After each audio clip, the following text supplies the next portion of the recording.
So far we've gone over the fact that continuity of a function at a point x naught is graphically determined by the ability to draw the function through the point without having to lift your pencil off the paper.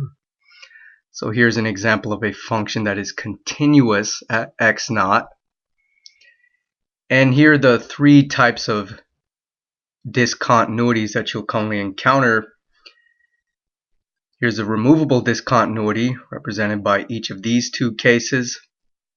A finite jump discontinuity. This is an example of a finite jump discontinuity. And an infinite discontinuity. And each of these three cases here constitute infinite discontinuities. But what does continuity mean algebraically? Well, in algebraic terms, f of x is continuous at x naught if and only if the limit as x tends to x naught of f of x is equal to f of x naught. And this if and only if is only saying that, well, if you know that f of x is continuous at x naught, then you can be sure that the limit as x tends to x naught of f of x is equal to f of x naught. Conversely, if you're told that this limit, the limit as x tends to x naught of f of x, is equal to the function value at x naught, then you can be certain that f of x is continuous at x naught. Now this looks like a really simple statement, but the statement has three very important implications. The first implication is that f of x is actually defined at x naught.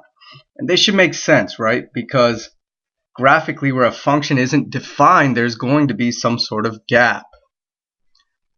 So looking up to these examples of discontinuity, in this example of a removable discontinuity, you can see there's a gap here. So the function is certainly discontinuous here. You cannot draw it without lifting your pencil off the paper. You cannot draw it through this point. And now here the function's actually defined, so that's not an example, but each of these infinite discontinuities, the function's not defined there, so you can certainly conclude that the function's not going to be continuous here. Remember, where the function is defined, you can still be discontinuous because there are other criteria as well. So here the function is defined, but it is still not continuous. In the case of a finite jump discontinuity, the function's also defined, but it is still not continuous. So we have to look at the other criteria as well. So the second implication of f of x being continuous at x naught, or alternatively the limit as x tends to x naught of f of x equaling f of x naught, is that this limit as x tends to x naught of f of x must actually exist. And that limit existing actually has, well, that limit only exists if three further criteria are satisfied, and that's the limit as x tends to x naught coming in from the left must exist.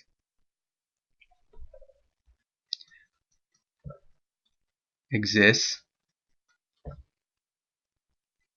The limit coming in from the right must exist, so the limit as x approaches x naught from the right of f of x exists. And remember, this superscript minus just means coming in from the left, and superscript plus just means coming in from the right. Exists. And these two limits are equal to one another. So the limit as x approaches x naught from the left of f of x equals the limit as x approaches x naught from the right of f of x. Going up to the example of a finite jump discontinuity, you can see here this is a case where the limit coming in from the left exists. The limit coming in from the right exists, but these two limits are not equal to one another. So therefore, this second criterion, the limit as x approaches x naught of f of x existing, is not satisfied, because the implication of that is that the left and right limits must be equal, and that's not the case here.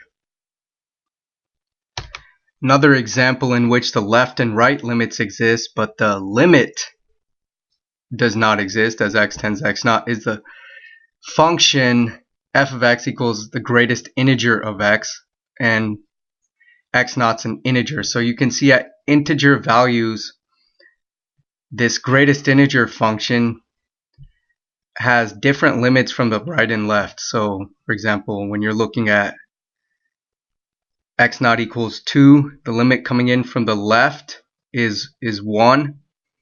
The limit coming in from the right is 2. So both of these limits exist, but the limits are not equal to one another. So f of x is discontinuous at x naught. And this is the case for all integer values. And the final criterion is that the limit as x tends to x naught of f of x actually equals f of x naught. So this function is not only defined at x equals x naught, and the limit as x approaches x naught not only exists, and remember this limit existing is contingent upon the left and right limits not only existing but also being equal to one another, but the limit and the function value, the limit as x approaches that value x naught and the function value at x naught are actually equal to one another. So this function here, f of x, equals the absolute value of x when x is not equal to 0 and 1 when x is equal to 0. At x not equals 0, it is an example of a case wherein the limit as x approaches x naught exists, so the limits from the left and right are equal to one another. The function value at x naught exists, but the limit and function value are not equal to one another. So when you're approaching x equals 0 from both the left and right, the function approaches 0, so the limit as x approaches 0 is 0, but the function value at 0 is 1, so the limit as x approaches 0 and the function value at 0 are not equal to one another, so the function is discontinuous at x equals 0. So in this case, the first two criteria are satisfied, so the function is defined at x naught, and the limit as x approaches x naught exists. But this third criterion is not satisfied. Of course, instead of having f of 0 equaling 1, if instead of that we had f of 0 equals 0, then this function would actually be continuous at x equals 0, because the limits from the left and right are both 0 and the function value would be 0, so the function value at 0 would be equal to the limits from the left and right, and therefore the limit as x approaches 0. So ultimately it's important to remember that the statement here, f of x is continuous at x naught if and only if the limit as x approaches x naught of f of x equals f of x naught. This statement it kind of encapsulates